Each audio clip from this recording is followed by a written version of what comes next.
Hello folks, and welcome back to what I think is the 6th series of the GTA Online Deathmatch commentaries. I apologise for taking so long, I've just been so fucking busy. But yeah, this one is going to be a bit different, partially because of the format I'm using, but also partly because I'm wanting to do right now, which obviously you can't see on screen right now. I'm playing a bit of good old RuneScape on members, so I'm going to be a bit multitasking here, but regardless, what I'm going to try and do is do one video on here, then I'll switch to my main account and then do one of the newer videos. And yeah, I'll do this all while I was trying to play RuneScape. I'm not currently fishing at GarageBand at the moment, but alas. So I've decided I'm going to stick to, this is going to be commentaries but not 100%, but I figured, you know what, it's about time I covered Police Brutality. So that's what I'm going to be doing. So with Police Brutality, what can I say about it? Well, actually quite a lot, and truth be told. And it's one of the interiors, actually, truth be told, I think Police Brutality is possibly one of the smallest jobs I have, and maybe the smallest actually. Like, there's not many that have a maximum of 6, or not even many that have a maximum of 8 or less, let alone say something like 6. I mean, at least Michael Mania had 7, both Trevor, Tony and Frank President 9.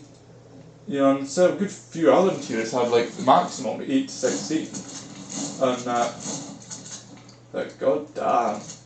Honestly, like, you want to know what the shocking thing is, right?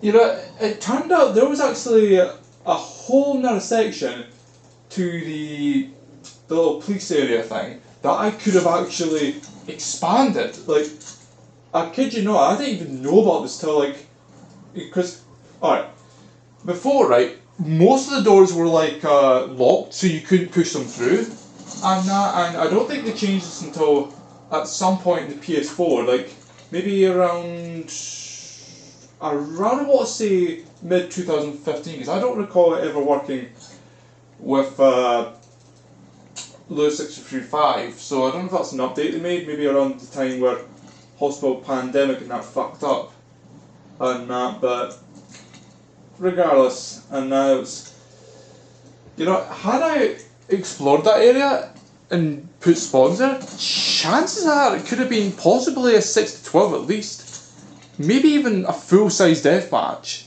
and that, you know, it had so much possibilities, and that, and actually, yeah, I think it could have been a team deathmatch. That's the thing, it could have been a team deathmatch, but regardless, it's still pretty good in that, you know, what I have to work with and that. Oh man. Just crazy to think though, you know. Oh man. Yeah, with this match though, yeah, it's, how would you say, it's kinda skill based. I mean, there is a few spots where you can kind of cheat out, like, the thing with a first person mode doesn't accurately reflect how you'd play certain modes. Like, you know, first person and third person are completely different. And whereas with first person you're not likely to use cover effectively, with third person you have the extra advantage of seeing beyond the walls, so to speak, what's around the corners, while actually exposing yourself. Whereas first person is far more realistic, like, you know, you can't see behind corners, and not unless if you actually expose yourself, and that. You know, which, I'll admit, kudos to them, you know, like, I was glad when they did make a first person one, because it just feels, I don't know, it feels just a little bit more authentic, and that, and plus it's kind of cool to fuck about with, which is why, generally speaking, all of my team death matches that I record are going to be in first person mode. Don't know if the same will be for if we like, I've yet to do any races, and as of yet, not once have I done any races, and part of the reason is because I want my cars to be, upgraded and that, but honestly, you won't know this, right? Here's a little bit of an interesting fact, right? This is currently the 9th of June 2016 at this time of recording. Did you know that since I think either the 2nd, 3rd or 4th of September of 2015, I have never played GTA Online since then, with the exception of one time where I just briefly went on as the female character, Stephanie, for maybe about an hour. And that was it. Didn't really do that much. Yeah, it was kind of ridiculous and that, but yeah, I didn't actually spend that much time with this, and honestly, it was just really crazy and that, but well, so yeah, going back onto police brutality and that, you'll probably notice that the weaponry here is kind of, how would you say it, kind of, well, I want to say generic, but not in that sense, not in, it's generic boring, it's more like it's fitting, thematic, you could say. And I say that because, well, think about it, you're in a police station. What weapons do police officers normally carry? You're not going to get your submachine guns, you're not going to get your assault rifles, and you're sure as hell not going to get any sniper rifles. Well, okay, maybe that might be an exception, and I don't know how realistic, like, I'm talking about like if it was just purely police and not like SWAT or any special forces shit. Like, I reckon, and like, if it were back to the old days, it would probably see maybe like your pistols, your shotguns, and none of the fancy stuff, Baton and tear gas grenade. And that's it. Not much, but it doesn't have to be much. And I think it's something that a lot of people tend to forget. Yeah, you'd be quite surprised actually, but oh man. Yeah, see this spot I'm hiding here now, right? Normally if I was in third person mode, I would actually duck underneath cover. And that, and then I'd shoot them when they were coming out of cover, right at the head. And that, or use a shotgun if I was low enough and they were up close. Yeah, it's like, surprisingly, it's, like, there's very few spots where you can hide effectively all the time. Like, even the spot I'm here, like, there's that one spot right over to the vending machine where they can potentially fuck you over. And that. But this is pretty good as well, and I don't know if first, because that's the thing. Third person makes it easier for you to see all around, but it also makes it much easier for your enemies as well. So when everybody's forced into first person, then that applies to everybody as well. And but it's really intriguing now, Oh man. I can't actually recall if I ended up winning this or not. I don't know if I did. And if I did, it was pretty damn close. But oh man. But yeah, police brutality. Holy shit. What a match. There was just something about police brutality that's always intrigued me, and it's the smallest, or at least one of the smallest jobs I have, but it's one that just manages to capture, like, it's one of those, how would you say it, cinematic ones? I know I don't like to keep using the big words, but honestly that is the best way to describe this, is that it feels, I think atmosphere does play a part in what makes a job good. If it's something that you can remember, obviously balancing weapons is one thing, make sure it's fair is another, and making it actually competitive, that's a big part, and a lot of people fuck that up, and because it's like, you need to bring people, the biggest thing is, you got to make sure not only it's self-contained, but you also got to make sure that there's a reason that brings people, both enemies and allies, alike together. So allies, reason to support each other, and enemies, reason to fight other teams. But what the biggest thing that people seem to fuck up, is actually the competitive factor, and that is essentially that, giving them reasons to fight. and that, you know, because a self-contained area can only do so much, and that, you know, which is why I love interiors so much, because they do most of the job for me, whilst making it actually intriguing, and that. However, there is one more element that I think some people tend to forget, and this will confuse a lot of fucking people, so, you know, apologies if this sounds like really convoluted, and that, but, yeah. Also, that was bullshit up. Oh my god, it just, yeah. You notice how it's like, you know, if you try to melee someone, you just, boom, you just suddenly die. And that's like fucking ridiculous. But, oh man. Yeah, anyway, as I was saying about atmosphere, yeah. I think that atmosphere does play a very big part in making a match good. You know, you would be really surprised. But it does a lot to change how like games and that work.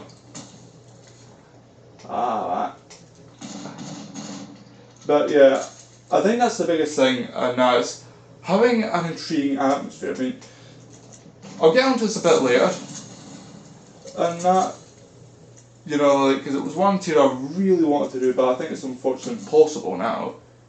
But I'll talk about it in the next one. The next one coming up right about now. Oh man, but yeah. Police brutality. You know? The one quick thing I want to mention, right? Yeah, you know, I don't know when they changed this, but apparently, I was just trying to think here. No, yeah, sorry, that was the changes now when you're able to go through the doors and that. You know, and I just find that so strange and that, but, oh man. So, alright, I'm gonna have to fuck off with this one. Let's see. I'll log out. Oh man, this is gonna be a bit convoluted. Alright, and then I'll show you the other match I want to do here. Alright, if I can find it.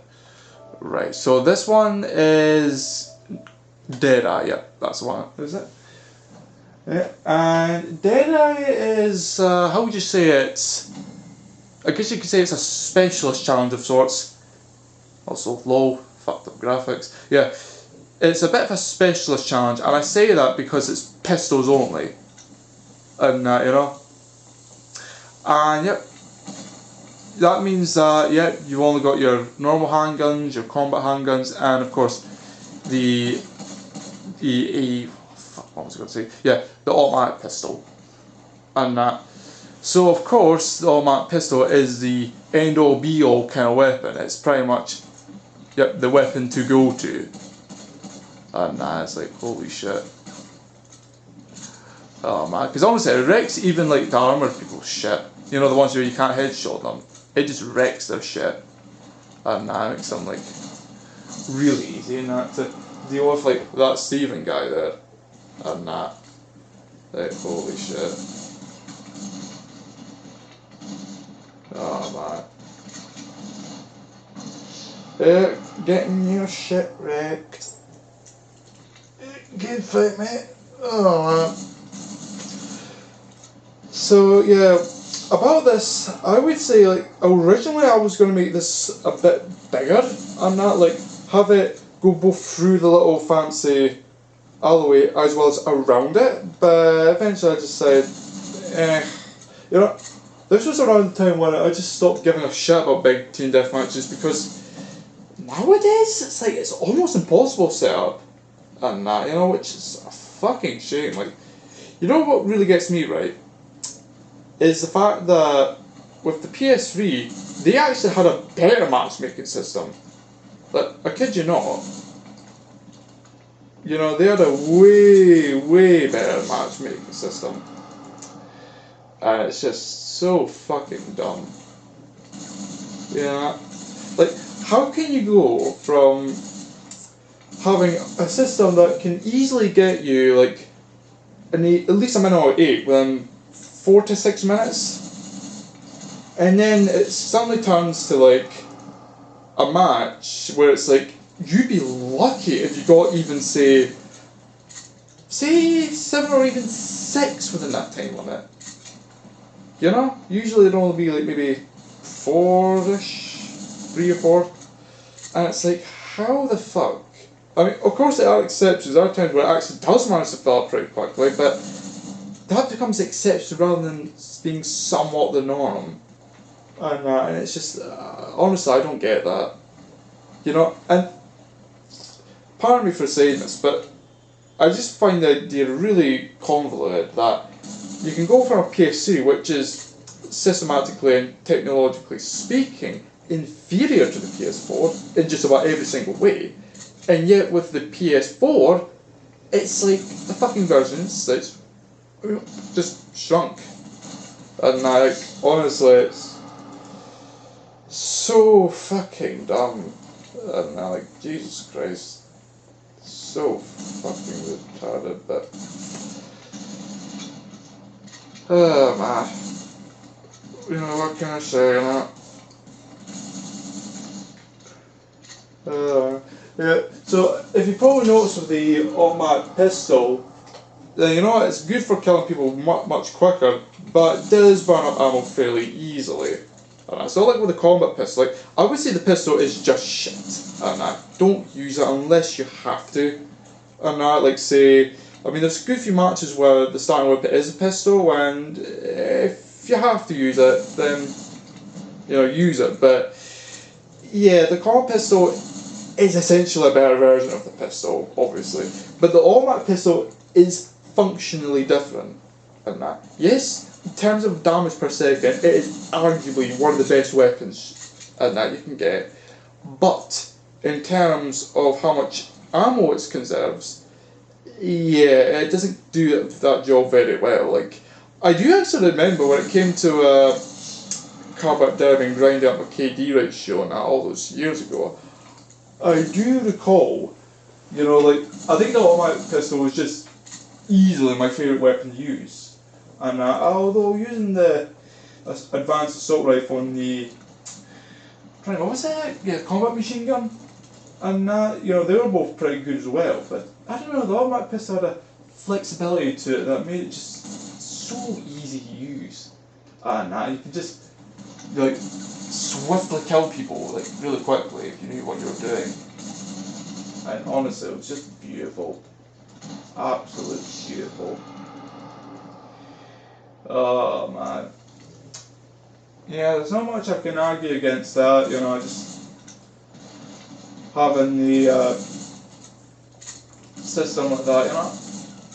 I think that's the beauty about having controlled weapon selection, you know, where it's like you start off with some shit and you have to like work your way up to getting better weapons and that, you know. And it's a shame that that isn't something that actually gained wide recognition and that, you know. In fact, you know, I'm actually really surprised. Like, you know how a lot of people bitch about how Rockstar, like, you know, selects, you know, races that aren't really creative. They're just considered cool by all the young ones. And I'm actually surprised they didn't accidentally, like, select a fucking race or that was actually like a fixed deathmatch kind of thing. Because I have one myself, and actually, you know, actually there was one thing I was meaning to say. I suppose I might as well reveal it there now, because I did actually do something in between that time, and it was quite a significant discovery. It was around, I think, not before the last time I logged in, which I think was late to January or February, but a little bit before that, when I found out about this whole thing with the, I think this came around the time, I'm trying to remember what update it was. I think it was maybe around the time that the Yaks came in and that, but I could be wrong on that. But yeah, it was like, I had found out this little interesting detail, right? And this actually started by a way of like me using like floating platforms, because I remember specifically, and this is when they started like fucking about like whole, you know, you can move props in certain ways and now you can have like, it's not connected to the ground kind of shit. And I was messing about with it, And I figured, well, there was always that big C platform I was wondering if you could use, and to my surprise, yeah, you're able to use it. And so the little genius inside me thought, well, if I could float about, and could I actually put spawn points in it? Well, I think you already know what the answer is, but I shall tell no more of that until we actually get to the video, because it is truly beautiful how it all got discovered. And I'll go a bit more in detail with it when it happens, but oh man, yeah, to conclude with Deadeye, it's, again, I wouldn't say it's a great match. It's not like something I'll go back to like time after time after time. I mean, I guess you could say, looking at the atmosphere, I mean, it's got something in that. I mean, not many people tend to realise that, you know. I'm a bit of a atmospheric kind of guy in that, and oh shit, wasn't it? Okay, I'll talk about it quickly now, right? Okay, when considering about atmosphere, right, there's this one interior I really wanted to do, and I don't know why I didn't do it back in the first few months I was on GT Online, but basically, it was this interior inside, I think it was to the east of the desert, and that's somewhere around the mountain bits, and not far off from the army base. And there was this mine you can get inside that was like really creepy. Like honestly, it was one of the darkest kind of areas in the whole game. And honestly, I would have fucking loved it if you could, like, you know, explore, like. Obviously, I would do the whole thing, like putting select weapons and all that. But my god, that would have been amazing to have like a really dark map and like do it as a team kind of thing, and that would have been fucking amazing. Like, could you imagine that? Like, maybe not even 2 team, maybe like a 3 team kind of thing, and just imagine it. Like, it would have kind of like, honestly, I would love that. Even as a melee or as mostly melee, but maybe like 1 or 2 gun kind of thing. That would have been fucking amazing. Like, holy shit, I would have loved that. You know. Just imagine that, having a pistol, shotgun, mostly melee weapons. Oh my god, that would have been amazing. It's a fucking crime that I never did that.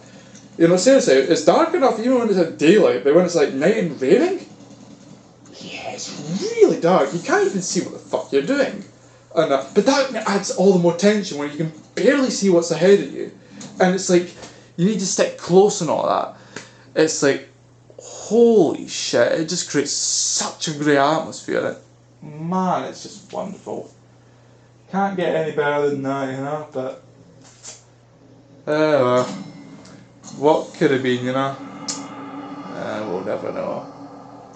But yeah, that's it. So next time I'll think I'm not even sure what I'll be covering that, fuck. But yeah, I'll figure it, you know, as I go along and that. But yep, I'll see you guys very soon. Till then, folks.